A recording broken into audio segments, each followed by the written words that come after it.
C'est génial. Bonjour.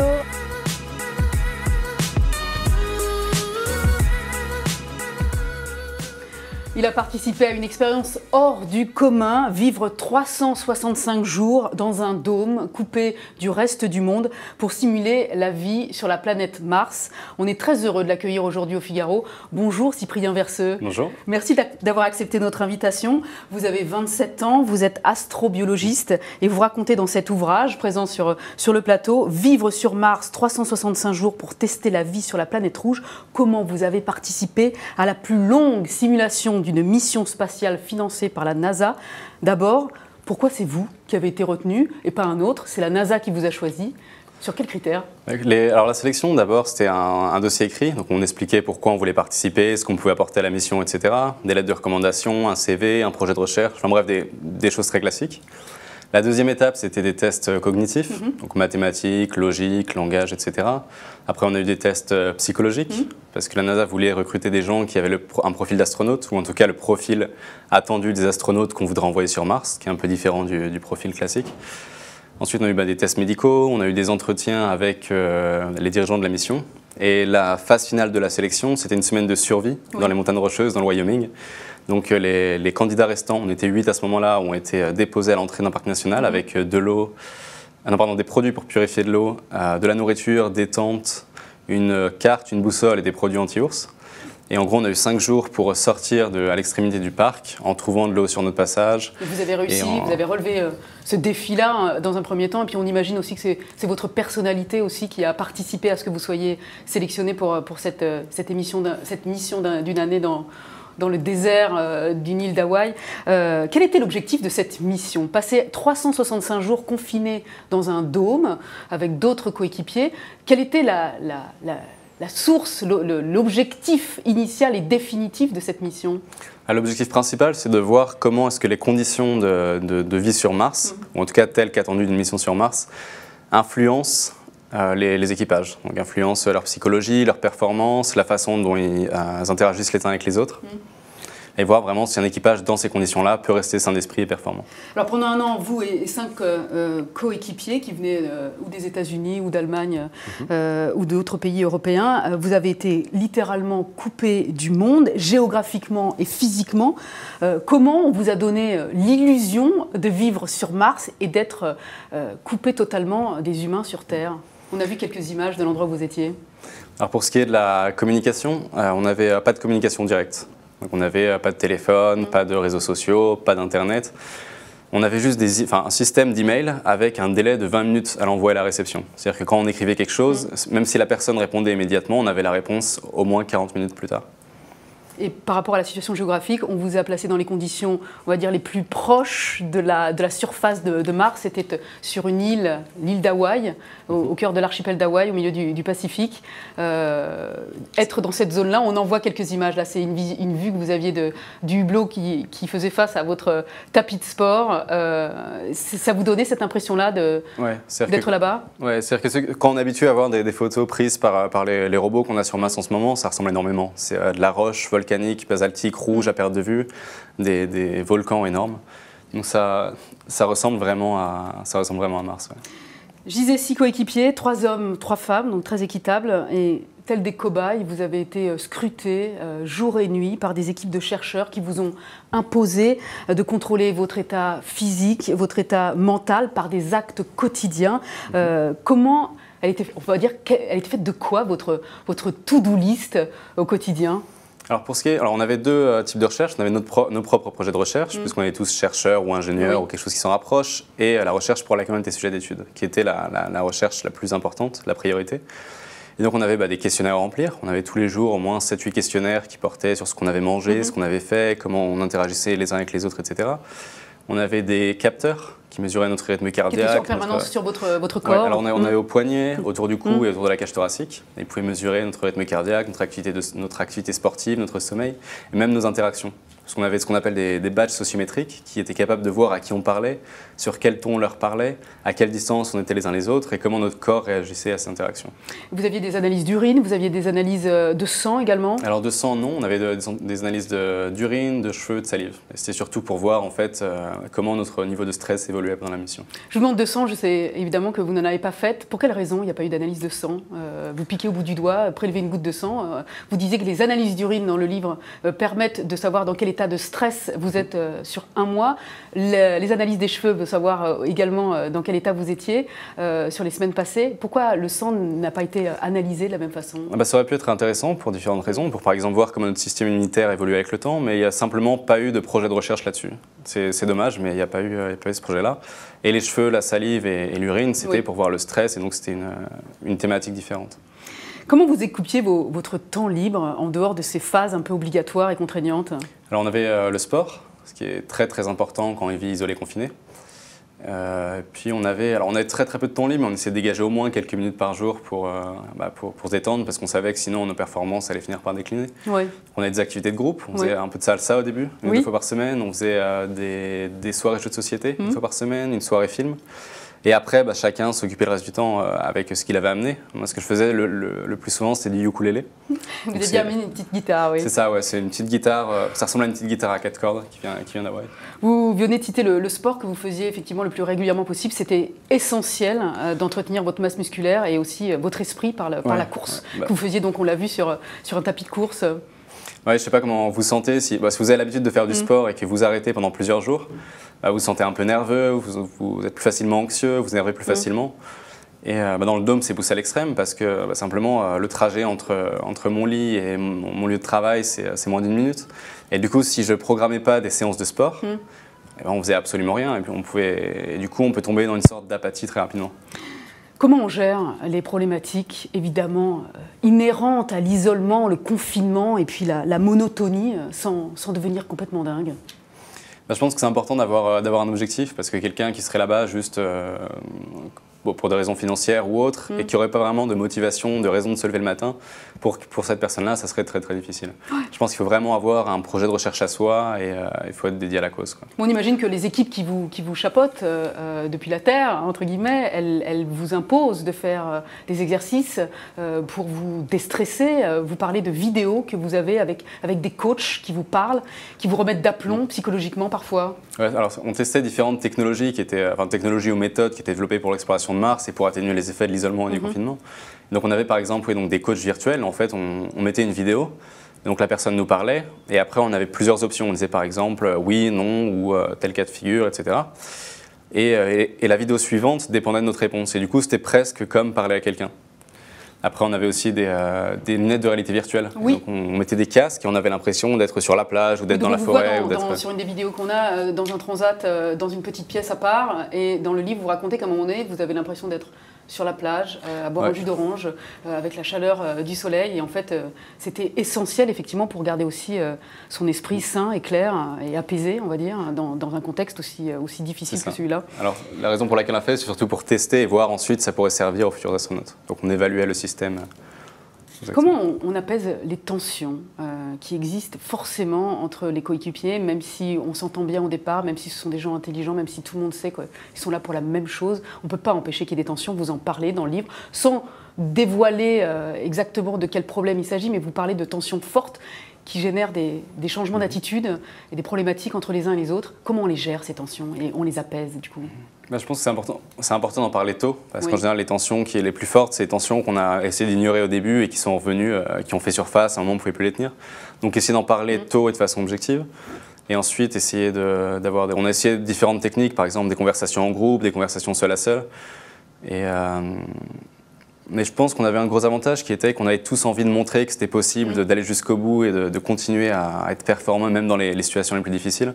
Du coup, même deux personnes qui étaient en froid arrivaient à travailler ensemble quand il fallait. C'était le travail qui primait sur les problématiques d'ego ou personnelles. Une romance est née dans cette année particulière avec une de vos coéquipières. Donc c'est vous et une de vos coéquipières qui avez lié une romance. Comment vous avez géré cette relation pour qu'elle ne perturbe pas le travail du reste de l'équipe et la mission qui vous était confiée? C'est quelque chose dont on avait parlé avant la mission, tous ensemble. On a dit si quelque chose se passe entre des équipiers, qu'est-ce qu'on fait? Et ce qu'on avait décidé, c'est qu'il n'y avait pas de problème tant que ça ne nuisait pas à la mission. Et c'est ce qu'on a essayé de faire le mieux possible. On a toujours été capable de, pendant la journée, quand il y avait du travail à faire, on était coéquipiers et c'est tout, quoi qu'il arrive. Est-ce que les équipes de chercheurs qui vous observaient 24/24 ont utilisé cette histoire entre vous et cette jeune femme à des fins scientifiques, on va dire? Oui, il y avait une étude qui portait spécifiquement sur les interactions entre les équipiers. Alors pas forcément romantiques, mais interactions professionnelles, de conflits, d'amitié, etc. Et donc pour eux, c'était vraiment c'était vraiment dans leur centre d'intérêt. Oui. Et après, de façon plus générale, c'était intéressant pour les chercheurs qui nous observaient de voir comment est-ce qu'on gérait une situation comme ça dans les conditions d'une mission sur Mars.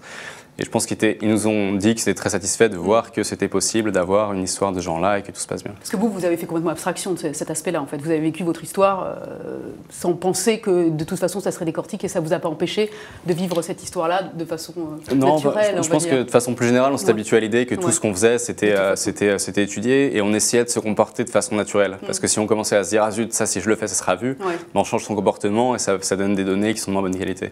Donc on essayait de vivre comme si on l'avait fait, s'il n'y avait personne qui nous observait. Vous donnez l'impression justement d'avoir vécu cette expérience, cette année d'isolement avec une certaine facilité et avec un certain plaisir même. Est-ce que c'est l'impression générale que vous gardez finalement de cette année au bout du monde? Plaisir, oui. J'ai beaucoup aimé cette année parce que j'étais avec des gens passionnants, on avait des choses stimulantes, je rencontrais à distance, j'ai interagi avec beaucoup de gens vraiment super. Et alors, facile, pendant une année entière, forcément, il y a des moments plus difficiles que d'autres, mais je pense que c'était plus facile que ce à quoi je m'attendais, dans le sens où je ne savais pas comment j'allais réagir, notamment au confinement. Le fait d'être toujours en intérieur, c'est quelque chose qu'avant la mission, je me disais, déjà quand je passe une journée entière à travailler sur un article chez moi, à la fin, j'ai l'impression qu'il faut que je sorte courir. Passer un an sans être à l'air libre, je ne savais pas trop comment j'allais réagir. Qu'est-ce qui a été le plus difficile à supporter, le plus pénible à vivre pour vous? Je pense que c'est le manque de changement, le fait qu'on soit toujours au même endroit, toujours avec les mêmes personnes. Et on manque de... tout ce qu'on voyait était familier. Tous les objets, on les connaissait bien. Tous les sons, c'est des sons auxquels on était habitués. On parlait toujours avec les 5 mêmes personnes. Je pense que c'est, en tout cas, une des choses que j'ai beaucoup apprécié de retrouver, c'est de pouvoir changer d'endroit, de pouvoir découvrir de nouvelles choses, lire des nouveaux livres, etc. Vous avez regretté à un moment donné de vous être engagé dans cette aventure pendant cette année qui a pu être un peu difficile parfois? Jamais? Pas une seule fois, non. Cette expérience scientifique humaine et scientifique, évidemment, est-ce qu'elle a renforcé votre intérêt pour la planète rouge, cet intérêt que vous aviez depuis très longtemps? Je dirais que plus j'en apprends, plus ça me fascine, donc oui. Ça l'a renforcé complètement. Oui. Vous dites que l'idée de partir sur Mars pour toujours ne vous pose pas de problème. Vous citez dans votre livre Elon Musk, qui est le fondateur de Tesla Motors, qui fait partie de ce qu'on appelle les nouveaux acteurs du spatial, avec son entreprise SpaceX. Il a exprimé son souhait de s'installer sur Mars et d'y mourir. Est-ce que c'est votre rêve également? Si je veux aller sur Mars, c'est plutôt pour y vivre que pour y mourir. Mais je pense que... Disons que si j'avais la possibilité d'aller sur Mars en sachant que je ne reviendrais pas, j'accepterais si je pouvais faire quelque chose d'utile. Si par exemple je pouvais y aller pour faire de la recherche, chercher des traces de vie, apprendre sur la géologie de la planète, ou préparer les futures missions spatiales avec retour, qui permettront à des gens de venir et de repartir, je pense que ça en vaudrait la peine. Donc avec l'idée de retour quand même? Un départ définitif sans jamais pouvoir... Si je pouvais préparer les voyages de futures personnes qui reviendraient. Si par exemple j'avais pas le choix, si j'y allais c'était sans retour. Si c'est pour faire quelque chose qui vraiment a du sens, je pense que j'irais. Ça mérite d'y aller et d'y rester définitivement. Vous êtes passionné par la biologie et l'espace. Est-ce que vous expliquez aujourd'hui, je disais que vous étiez passionné par cette planète, est-ce que vous expliquez aujourd'hui d'où vous vient cette passion pour la découverte de l'univers avec un grand U? Ça remonte à très loin en fait. Parce que je pense que mes premiers souvenirs, c'est des souvenirs qui étaient très liés à la nature, à l'espace, de vacances justement, de camping, de nuit à la belle étoile. Et donc c'est quelque chose qui a toujours été très présent pour moi. C'est difficile de dire exactement quand ça a commencé, parce qu'on arrive dans la période où on ne se souvient pas vraiment de sa vie, quoi. Mais vous ne sauriez pas expliquer si c'est une question d'éducation ou si c'est inhérent à votre personnalité profonde? Je pense que c'est un mélange des deux. Enfin, je pense que ma personnalité découle de mon éducation et que c'est la façon. Je pense que c'est en grande partie grâce à mes parents qui nous ont toujours, moi, mon frère et ma sœur, amenés dehors, parler de l'espace, à nous interroger sur tout ce qui nous entourait. Sur le vivant, beaucoup aussi. Ouais. Et justement, on s'interroge sur ce qui vous rattache à cette Terre, en définitive. Quand on voit que vous êtes fasciné par ce qui se passe ailleurs, qu'est-ce qui vous attache profondément à la Terre? La Terre, c'est quand même peut-être la planète qu'on connaisse qui est la plus intéressante. Il y a quand même énormément de formes de vie, le climat est passionnant, c'est une planète qui est très variée aussi. Donc objectivement, si je venais pas de la Terre et que je voyais le système solaire d'ailleurs, je m'intéresserais plus à la Terre qu'à Mars. Mais il y a pas. Moi, ma question, c'était aussi derrière les liens qui vous lient à votre famille, à vos amis, bien entendu, les liens humains, parce que parfois on peut imaginer que c'est pas si important que ça. Et dans votre cas, on hésite, on sait que vous avez des liens forts, hein, vous avez des nouvelles de vos parents, de vos amis, mais qu'est-ce qui prime en définitive? Je pense que les rapports humains, c'est quand même ce qui est le plus important. Et je pense que d'ailleurs, Assis, c'était aussi une aventure humaine. Je pense que si on a fait ce qu'elle est, c'est les équipiers avec qui j'étais. Donc si je devais partir sur Mars sans jamais revenir, le plus gros sacrifice, ça serait justement de ne plus voir mes proches. Est-ce qu'on est prêt aujourd'hui à s'installer sur Mars? On n'est pas prêt, on n'a pas tout prêt qui attend juste à attendre d'être lancé, mais on n'en est pas loin. C'est-à-dire technologiquement, il n'y aurait pas besoin de découvertes extraordinaires, c'est juste développer un peu plus ce qu'on a déjà. Vous dites dans votre livre que la préservation de l'humanité dépend de notre capacité à nous répandre dans l'univers. À très très long terme. Hein. Ouais. Je ne dis pas qu'il faut absolument quitter la Terre maintenant et tout ça, mais même la Terre n'est pas éternelle. Même indépendant de l'homme, la Terre ne sera pas toujours là. Et donc si à très long terme on veut préserver l'humanité, le seul moyen c'est de commencer à se répandre. Vous pensez que c'est quand même si c'est à très long terme, la destinée de l'être humain, c'est de se répandre au-delà de la Terre? Ça a toujours été, en tout cas, le comportement de l'humain. Je veux dire, on est quand même parti d'Afrique et on s'est répandu sur tous les continents. Là, on a réussi à atteindre la Lune, on commence à avoir une présence dans l'espace permanente. Et je pense que c'est dans notre nature de chercher toujours à aller voir plus loin, de chercher à explorer. Ce qui se passe derrière la montagne qui est devant nous, quoi. Quel est, selon vous, l'objectif prioritaire des premières missions sur Mars, si elles doivent avoir lieu? Je pense que tout le monde n'aura pas le même objectif, mais je pense que l'objectif qui devrait être prioritaire, c'est la recherche. En gros, Mars, après je suis pas objectif parce que je suis astrobiologiste, mais je pense que l'intérêt principal de Mars, pour l'instant, en dehors de la colonisation et de tout ce qu'on pourra faire dans très longtemps, c'est la recherche de vie. Parce qu'on ne sait pas s'il y a de la vie sur Mars, on ne sait pas s'il y en a eu. Et je pense que on a des robots qui sont super, mais qui sont quand même très limités par rapport à ce qu'un scientifique pourrait faire sur place. Donc cette idée d'aller rechercher la vie là-bas prime évidemment pour vous sur des concepts marketing ou commerciaux, bien évidemment. Oui. Après, il y a aussi l'aspect exploration qui est difficile à justifier rationnellement, mais je pense que c'est quelque chose qui inspirera énormément. Revenons à votre expérience d'une année. Quand elle s'est terminée, cette expérience, le 365e jour, vous sortez de ce dôme, vous étiez resté confiné si longtemps. Comment elle s'est passée, la séparation avec vos 5 coéquipiers? Est-ce que vous avez été meurtri par ce coupage des liens, ou cette coupure des liens, on va dire, subite et violente? Alors ça a été un peu plus progressif que ça, parce qu'on est sorti, mais on avait une semaine de débriefing après, où on a rencontré plein de chercheurs. On était sur un ranch ensemble, donc ça n'a pas été brutal, c'était pas du jour au lendemain. Maintenant, c'est vrai que quand je suis parti d'Hawaï et que j'ai laissé les derniers équipiers avec qui j'étais, c'était un peu particulier. Alors, en même temps, j'ai retrouvé beaucoup de gens pendant cette période-là, donc j'ai pas tellement eu le temps de penser à ce que je laissais derrière. Oui.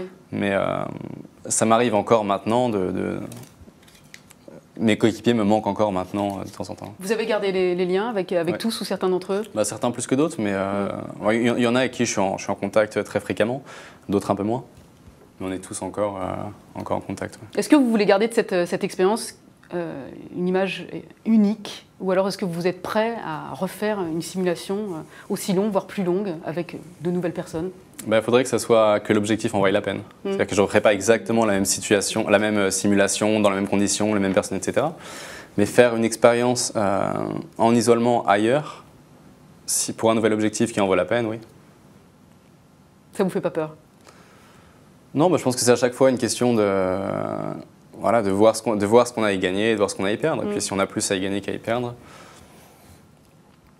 Vous seriez partant. Voilà. Vous avez un sacré mental, hein, quand même. Vous l'entretenez avec quelle substance ou avec quel exercice, on va dire? Je dirais que c'est la passion, quoi. Je fais ces choses-là parce que j'en ai envie, pas parce qu'on me force à les faire. Qu'est-ce que vous faites aujourd'hui, Cyprien Verseux? Là, je termine ma thèse. Oui. Que je termine fin décembre. Et si tout se passe bien, après ça, je pars 1 an en Antarctique, à la base Concordia. Qu'est-ce que vous allez y faire? Surtout des études sur le climat, l'atmosphère. Donc là, vous ne serez pas confiné, on va dire? Vous êtes juste dans un endroit très hostile? Il peut faire jusqu'à, en gros, en dessous de moins 80 degrés dehors. Donc c'est quand même confiné dans le sens où on a tellement d'équipements sur nous que c'est presque une combinaison spatiale. Mais ça sera, au moins, j'aurai quand même l'air libre. Ouais.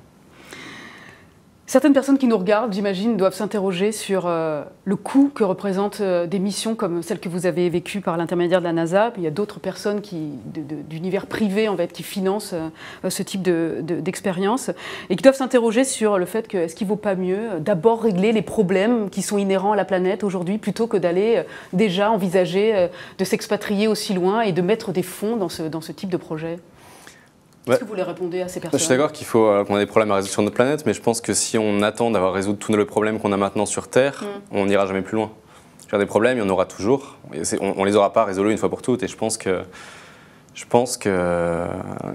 les deux ne sont pas incompatibles. C'est-à-dire que le budget du spatial est quand même de moins de 1% aux États-Unis, qui est le plus gros financeur, par exemple. Donc, même si on prenait tout l'argent du spatial et qu'on le mettait dans la résolution de la faim dans le monde, par exemple, ce qui est quand même assez improbable. Je veux dire, si on coupait tous les fonds du spatial, ça ne serait pas reversé à des associations humanitaires. Mais même en imaginant ça, les problèmes ne seraient pas résolus. Donc je pense que si on veut couper des budgets pour les mettre plutôt dans la résolution de nos problèmes sur Terre, ce n'est pas du spatial que je les enlèverais. Quand pensez-vous que l'homme ira sur Mars en définitive? Est-ce que d'abord vous pensez que c'est quelqu'un comme Elon Musk qui parviendra ou c'est la puissance de feu de la NASA qui restera la première? Mais je pense que ça sera un mélange des deux parce que Elon Musk seul, il n'a pas les ressources pour le faire. Je pense que le plus probable, c'est Elon Musk et la NASA qui travaillent ensemble. Les deux disent que 2030, 2024 au plus tôt, pour y avoir une première vague d'explorateurs. Vous y croyez, vous? Je pense que c'est ambitieux. Ouais. Et je serais surpris que ça soit exactement à la date qui a été donnée, mais qu'on y arrive dans les prochaines décennies, ça ne me paraît pas réaliste. Vous avez des connaissances autour de vous qui voudraient y aller et que vous pourriez motiver pour partir et leur laisser votre place, par exemple? Je connais beaucoup, vous voulez dire des gens que je connais qui voudraient partir sur Mars? Il y en a beaucoup, oui. Vous les laisseriez partir à votre place si l'occasion vous était donnée pour les laisser vivre cette expérience-là? Sur Mars elle-même, si on me proposait d'aller sur Mars, j'irais, je ne chercherais pas à donner la place. Mais je ne vois pas beaucoup de situations où je dirais non, écoutez, vas-y à ma place par politesse. Mais j'essaierais plutôt de les emmener avec moi. Merci beaucoup Cyprien Verseux pour votre témoignage. Je rappelle le titre de votre livre, Vivre sur Mars, 365 jours pour tester la vie sur la planète rouge. C'est édité chez Michel Lafon. Merci à tous de nous avoir suivis. Je vous dis à la semaine prochaine. C'est génial. C'est génial. Bonjour.